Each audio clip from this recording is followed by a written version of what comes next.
Oui, merci, Monsieur le Président, merci Madame la Commissaire. J'ai beaucoup aimé votre introduction et partage votre conclusion sur la manière d'aborder ces questions. Avant de poser mes questions, je dois aussi indiquer que je pense qu'il faut que l'Afrique, il ne faut pas l'aborder que sur la question migratoire ou que par la, c'est un sujet, c'est un continent avec énormément d'opportunités, en particulier économiques, de risques sécuritaires aussi, et qui est aussi sujet à énormément de migrations internes, bien plus importantes que ce qui monte vers l'Europe, et qu'il ne faut surtout pas bloquer, sauf à avoir de nouveaux problèmes. Madame la commissaire, sur les questions de développement d'Eurodac, en particulier pour l'asile à la frontière, compte tenu de la manière dont ça fonctionne aujourd'hui, est-ce que vous pensez qu'en matière de protection des données, nombre de bornes, capacité pour l'ensemble des pays membres d'accéder à ces bornes pour ce qui nous concerne, nous avons des difficultés de ce point de vue-là. J'ai aussi compris que l'idée, c'était de le développer sur l'ensemble du territoire des pays membres, c'est-à-dire pour ce qui concerne la France, aussi sur les territoires du style Mayotte, Guyane, etc. Est-ce que vous pensez que c'est quelque chose qui est réaliste à court terme de développer ceci et de le surveiller correctement en termes de contrôle des données? Sur la partie solidarité, moi je trouve un peu, enfin, je vais peut-être un peu caricaturer les choses, mais demander à l'Allemagne ou à la Suède de faire l'accueil et à la Hongrie de faire le sponsoring des retours, ça me semble un peu compliqué. Euh, Est-ce que c'est un peu comme ça que vous présentez les choses finalement? Ceux qui ne veulent pas accueillir vont reporter. Est-ce que on peut vraiment faire ça s'il n'y a pas de reconnaissance mutuelle des décisions d'éloignement? Et est-ce qu'une reconnaissance mutuelle des décisions d'éloignement est réellement quelque chose de possible? Quand on regarde ce que le Spiegel a dénoncé il y a peu de temps sur les pushbacks que faisaient les gardes-frontières grecs, est-ce que vous pensez qu'en matière de retour ou de contrôle des frontières, il y aurait besoin d'une autorité indépendante qui surveillerait la manière dont finalement les autorités européennes et les autorités nationales respectent les droits fondamentaux des migrants aux frontières? Est-ce que vous pensez aussi, par rapport à la question de tout à l'heure, qu'il faudrait qu'une partie du budget européen directement finance la politique d'accueil plutôt que de les sous-traiter aux États nationaux alors que ça leur reste d'une politique européenne? Enfin, est-ce que vous pouvez nous faire un point sur la question de la mise en œuvre d'ETIAS, notre ESTA européen? Question plus sur les questions de sécurité et visa que asile, mais qui est aussi importante.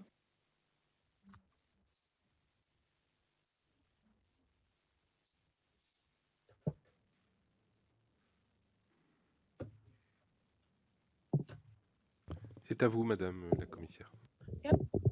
Thank you. I try to answer not so long this. When it comes to this discussion about having hotspots in third countries, I think that this is not workable.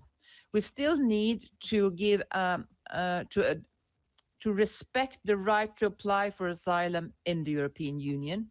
And when it comes to helping people on legal pathways, both refugees and others that will come to as labor migrants to European Union, then we are already working together with third countries and together with UNHCR, for example, to make the recognition of refugees for resettlement. I don't think it's a good idea to have a possibility to apply for asylum outside the European Union. That will mean that we will have huge centers that no other third country are ready to have, and we will have a very, very many people that will get asylum. And then I think working through resettlement is a much better and more manageable way to do it.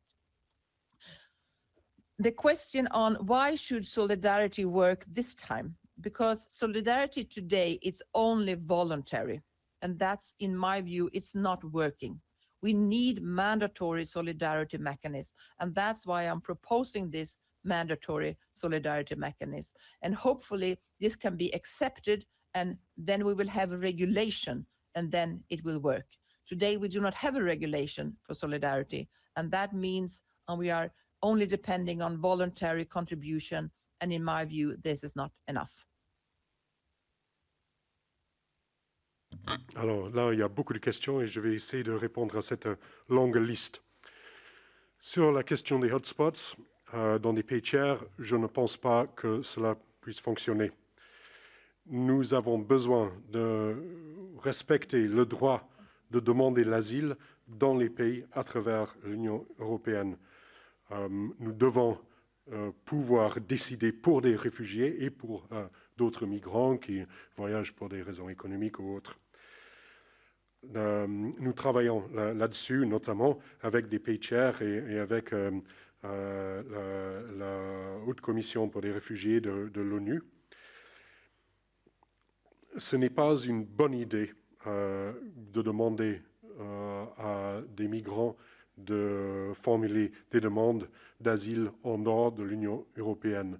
Ça exigerait la création de centres très grands et qui courraient le risque d'accueillir de nombres très importants. Il est beaucoup mieux de suivre la voie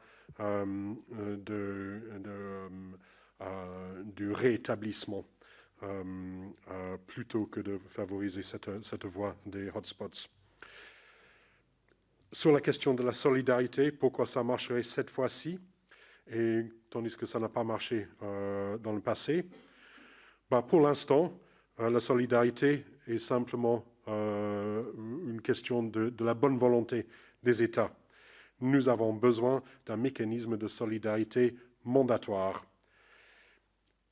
Si cela est obligatoire, ensuite, on pourra établir un règlement et ça fonctionnera. Si nous n'avons qu'un système volontaire, ça ne fonctionnera pas.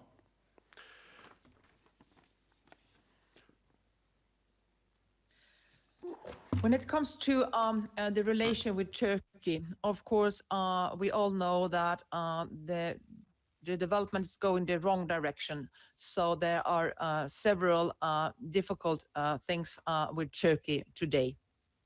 But still, we need to cooperate when it comes to migration. And we still are in talks with Turkey about migration, and we are still supporting refugees, Syrian refugees that Turkey is hosting. Turkey is the country in the world that are hosting the biggest refugee population, and we are still supporting from the European Union these Syrian refugees. But we still need to have a dialogue with Turkey, even if it's have been more difficult. I have to admit that. When the question about detention of those of asylum applicants. It's already in the existing legislation possible to decide about detention if there is a risk for a person to abscond. So that could be used, and that legislation that's already in place. You cannot use detention just because a person is an asylum applicant.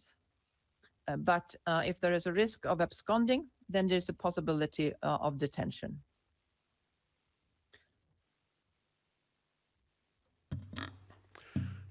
Sur la question de la Turquie, il est vrai que les développements ont tendance à aller dans une mauvaise direction et nous continuons à avoir certaines difficultés avec la Turquie.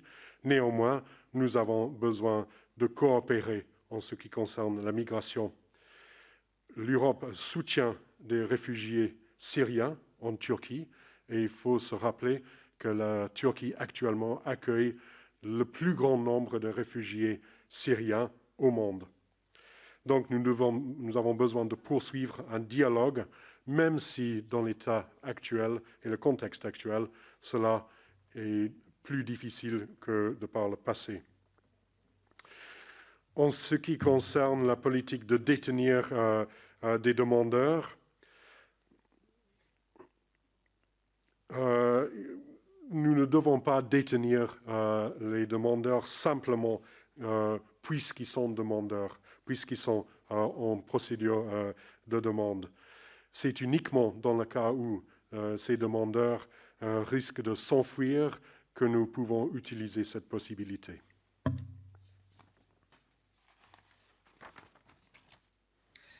And when this question about the mutual recognition of a return decision, that is right. With the return sponsorship, there need to be a mutual recognition of the return decision of the member state that will take over the responsibility for the returns of people. So that's right. With the question on Eurodac, in the existing Eurodac system, there are a lot of things that we are lacking information there. That's why I'm proposing a new Eurodac regulation. In the existing regulation, we only register applications, not applicants. So we do not have individual data. We only know how many applications that have been. And one person can have many applications, and one application can cover a whole family, for example. So that's why we really need to reform the Eurodac system, and that's what I'm proposing, so that we will have individual data registered in the Eurodac system. The last question about the borders.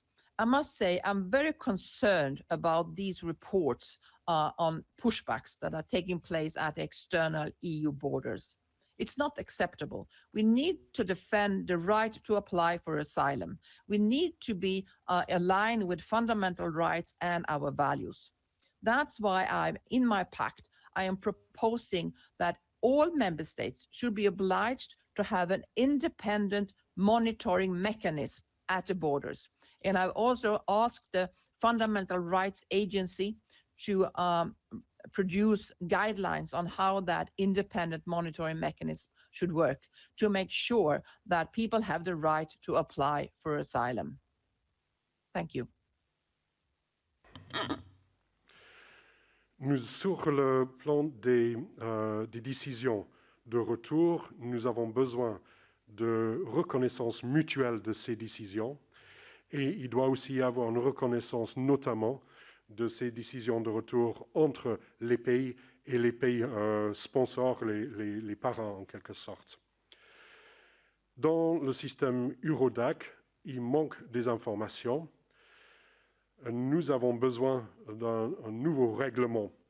Actuellement, on n'enregistre que des applications, des demandes, et pas l'information sur les demandeurs individuels. Ces données manquent. Il se peut qu'il y ait une demande qui couvre une famille entière, ou un demandeur peut enregistrer plusieurs demandes. Et cela doit être modifié. Sur la question des frontières, les questions des pushbacks, c'est un vrai souci et ce n'est pas acceptable. Nous avons besoin de confirmer le droit de demander de l'asile et ce droit doit être protégé. Et donc, tous les États membres devraient instaurer un système ou une agence de contrôle indépendant pour vérifier que le droit d'asile est accessible à tous. Et en ce qui concerne une agence qui veillerait au respect des droits fondamentaux, nous allons proposer des directives et des conseils pour leur travail.